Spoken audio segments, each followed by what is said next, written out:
আজি আমাৰ কেবিনেটত আমি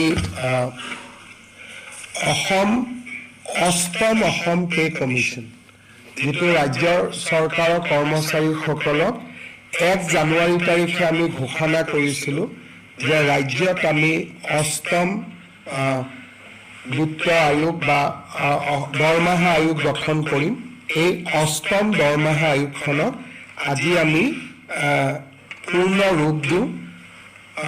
অসম চৰকাৰৰ অতিৰিক্ত মুখ্য সচিব অৱসৰপ্ৰাপ্ত সুভাষ দাস ইয়াৰ অধ্যক্ষ হ'ব।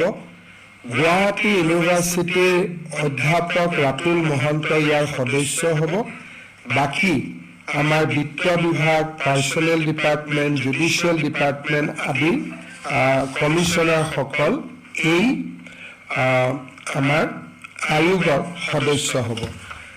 ৰাজ্যৰ অষ্টম দৰমহা আয়োগ গঠনে আমাৰ কৰ্মচাৰীসকলৰ মাজত নিশ্চিতভাৱে আশাৰ সঞ্চাৰ কৰিব, কাৰণ ভাৰত চৰকাৰৰ সমান্তৰালভাৱে আমি পে কমিশ্যনৰ ক্ষেত্ৰত একেলগে আগুৱাই গৈছোঁ। ভাৰতত এতিয়ালৈকে কোনো ৰাজ্য চৰকাৰে পে কমিশ্যন গঠন কৰা নাই। অসম এই ক্ষেত্ৰত এখন অগ্ৰণী ৰাজ্য হিচাপে স্বীকৃত হ'ব। কৃষ্ণগুৰু আধ্যাত্মিক বিশ্ববিদ্যালয়ৰ কাৰণে আজি আমি সৰ্থেবাৰীত 100 বিঘা মাটিৰ আবণ্টন দিওঁ। তাৰোপৰি জৱাহাৰ নৱোদয় বিদ্যালয় স্থাপনৰ বাবে শোণিতপুৰ জিলা, চৰাইদেউ জিলা আৰু কামৰূপ মেট্ৰ' জিলাৰ চন্দ্ৰপুৰত আজি আমি ভূমি আবণ্টন দিওঁ। কেবিনেটত গ্ৰহণ কৰা এই সিদ্ধান্তকেইটাৰ উপৰিও আলী তৌকিৰ শ্বেখ এণ্ড আদাৰ্ছ তেওঁলোকৰ ভাৰত বিৰোধী ঘটনাৱলীৰ সম্পৰ্কত আমি যিখন স্পেচিয়েল ইনভেষ্টিগেশ্যন টীম গঠন কৰি দিছিলোঁ, তাৰ প্ৰতিবেদন আজি কেবিনেটত পুংখানুপুংখভাৱে আলোচনা হয়।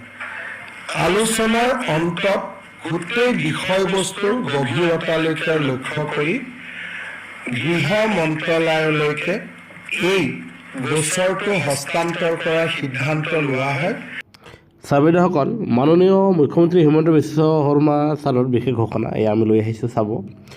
অসমবাসীৰ মুখ্য সেৱক হিচাপে মোৰ দ্বিতীয় কাৰ্যকালৰ প্ৰথম দিনটোৰ আৰম্ভণিৰ পৰাই আমি ক্ষীপ্ৰ গতিত উন্নয়নমূলক কাম কাজ আগবঢ়াই লৈ যাবলৈ প্ৰচেষ্টা গ্ৰহণ কৰিছোঁ।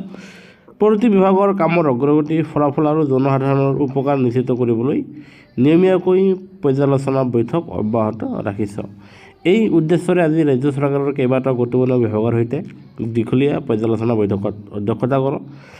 স্বাস্থ্য খণ্ডত আধুনিক চিকিৎসা ব্যৱস্থা, কৃত্ৰিম বুদ্ধিমত্তা আৰু ৰবটিক প্ৰযুক্তিৰ ব্যৱহাৰ, কৰ্কট চিকিৎসা, নতুন চিকিৎসালয় নিৰ্মাণ আৰু প্ৰতিখন চিকিৎসা মহাবিদ্যালয়ত BSc নাৰ্ছিং কলেজ স্থাপনৰ দৰে পদক্ষেপৰ জৰিয়তে অসমৰ স্বাস্থ্য সেৱাক নতুন দিগন্তলৈ নিয়াৰ লক্ষ্য স্থিৰ কৰা হৈছে।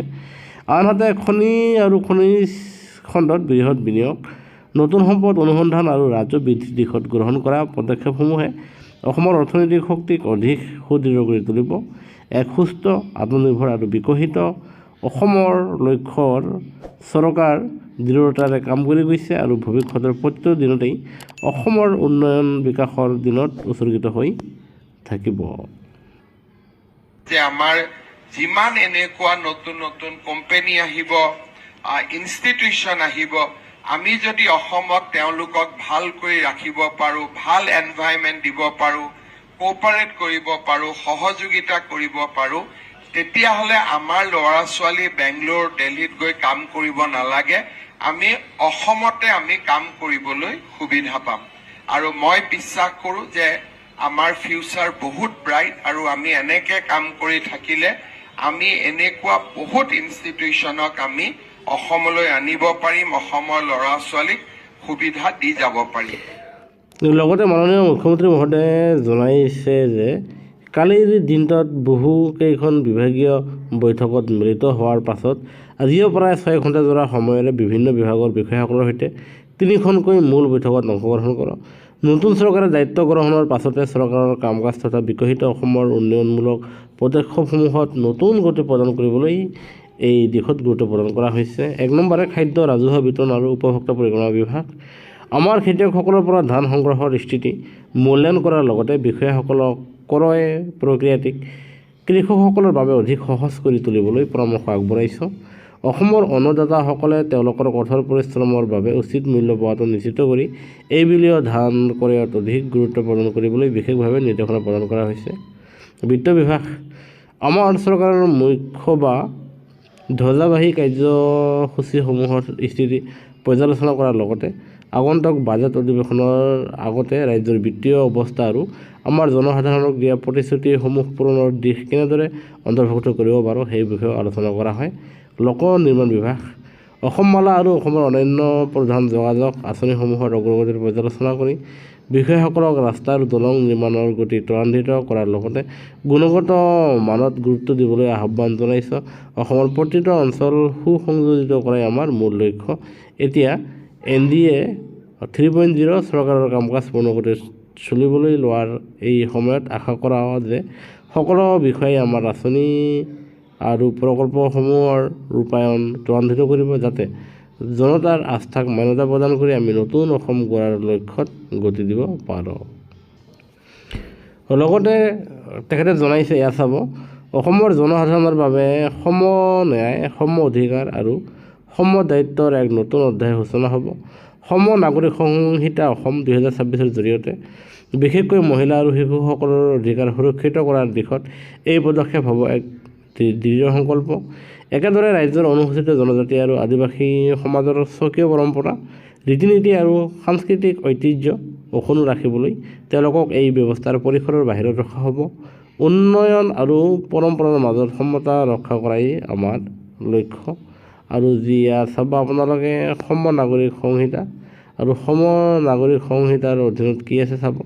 এক ৰাজ্য এক আইন, য'ত বিবাহ বিচ্ছেদ আৰু উত্তৰাধিকাৰীৰ বাবে একক ব্যৱস্থা।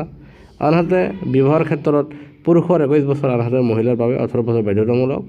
তৃতীয়তে সকলো বিবাহ আৰু লিভ ইন সম্পৰ্ক 60 দিনৰ ভিতৰত পঞ্জীয়ন বাধ্যতামূলক। আনহাতে পৰম্পৰা ৰক্ষাৰ স্বাৰ্থত অনুসূচিত জনজাতি আৰু আদিবাসীসকলক সম্পূৰ্ণ ৰেহাই। আনহাতে সম নাগৰিক সংহিতাৰ যি লিখা আছে এয়া চাব, প্ৰতিগৰাকী নাগৰিকৰ বাবে হ'ল সম্পত্তিৰ ক্ষেত্ৰত স্বামী স্ত্ৰী, সন্তান আৰু পিতৃ মাতৃৰ সম অধিকাৰ। দ্বিতীয়তে বিবাহ আৰু লিভ ইন সম্পৰ্কত মহিলাৰ বাবে আৰ্থিক সুৰক্ষা সুনিশ্চিতকৰণ। তৃতীয়তে সকলো সন্তানৰ আইনী বৈধতা আৰু 5 বছৰৰ তলৰ শিশুৰ জিম্মাত মাতৃক অগ্ৰাধিকাৰ। আনহাতে 4 নম্বৰে ভুৱা তথ্য দাখিলৰ বিৰুদ্ধে কঠোৰ শাস্তিৰে আইনী সংস্কাৰ নিশ্চিতকৰণ।